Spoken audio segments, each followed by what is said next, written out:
Drinker Pro.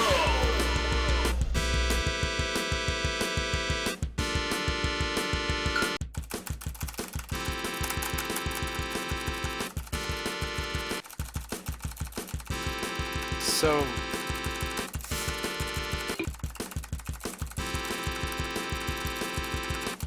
I'm not sure if it's gonna PB or not, so I don't know if I'm gonna make a whole commentary or anything. But I guess I'll just go over the basics. So the basic development of me in this game started with normal Drinker Pro, obviously.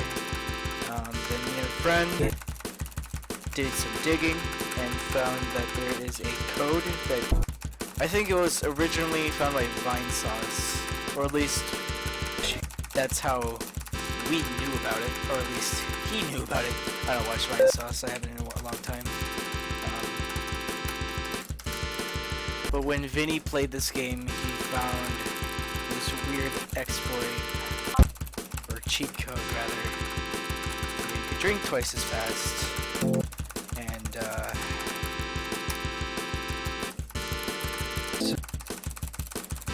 we did some digging and found that the code was on a controller, A, B, X, and Y.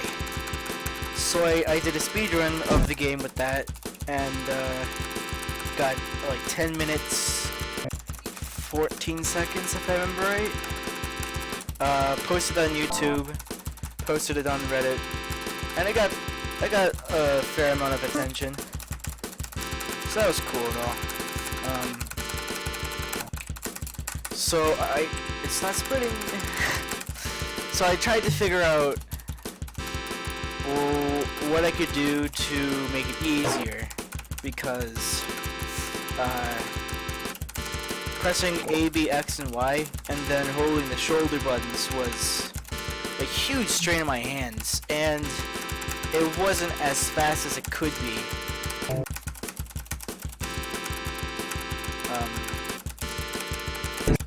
So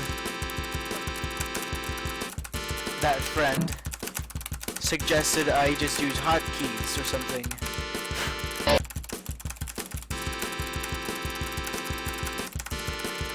But I thought that using hotkeys was kind of like cheating, so I didn't really buy into that at all.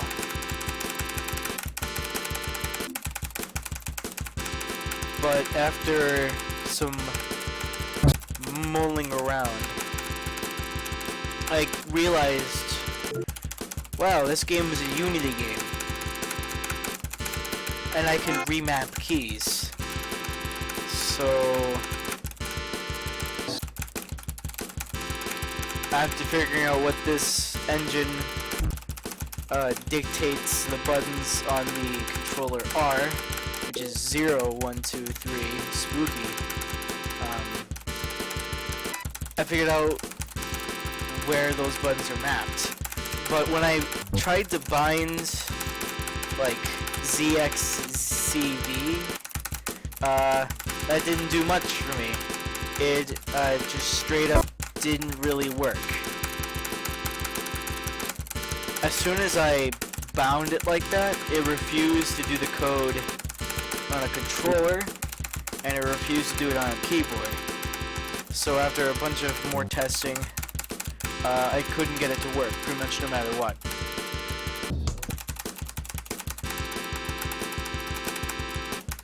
So, as a sort of last-ditch effort, what I did, I just bound almost everything that I could bind to Z. And to my surprise, it was extremely effective, as you can see.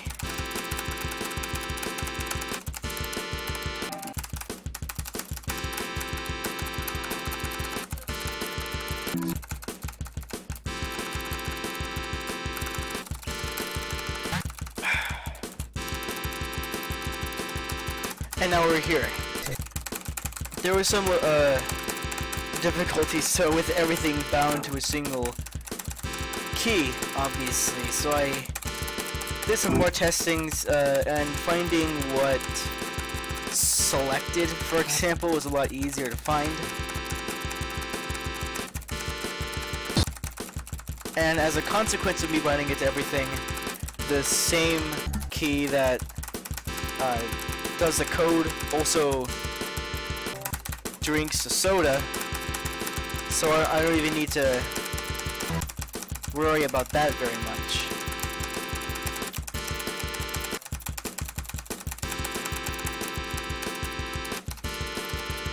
Right now I'm comparing to my best time, best segment, and I'm not comparing to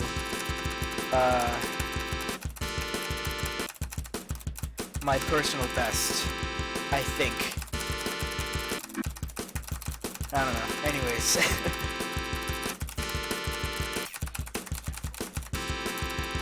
So then I just rebound everything to right shift, so I could manage with both my hands and all that good stuff.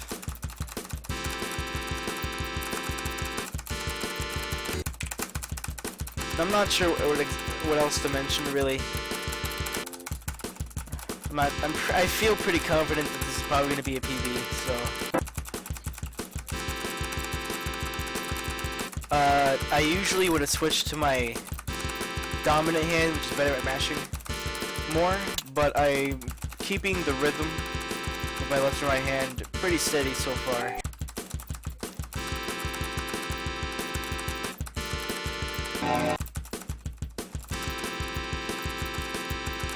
I plan on routing and speedrunning Vivian Clark eventually, but it's a pretty big game that's hard to route, so I'll be doing that over the course of probably the next few months or so. In the meantime, with Vivian Clark, what I can do is I can route out, or just run in general, Ultra Coin.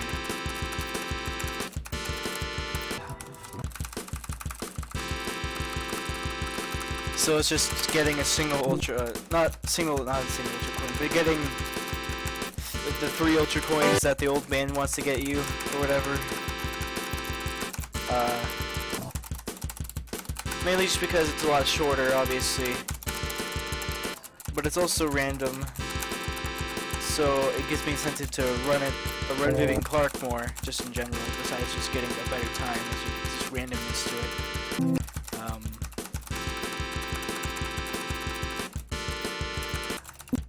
But also, it's not the entire game, so it's nice. Oh my goodness. There we go. No, I'm losing time because I'm being bad at splitting.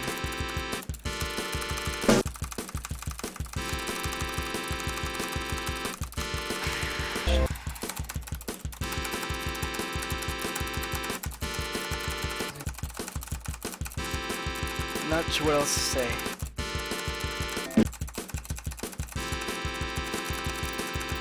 I don't think I'm screaming like I was in the last recording, but I probably still sound loud, or maybe too quiet, I don't know.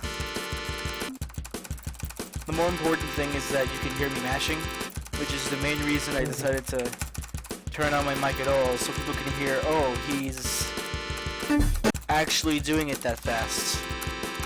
Or, and also so I can explain that I'm doing it in a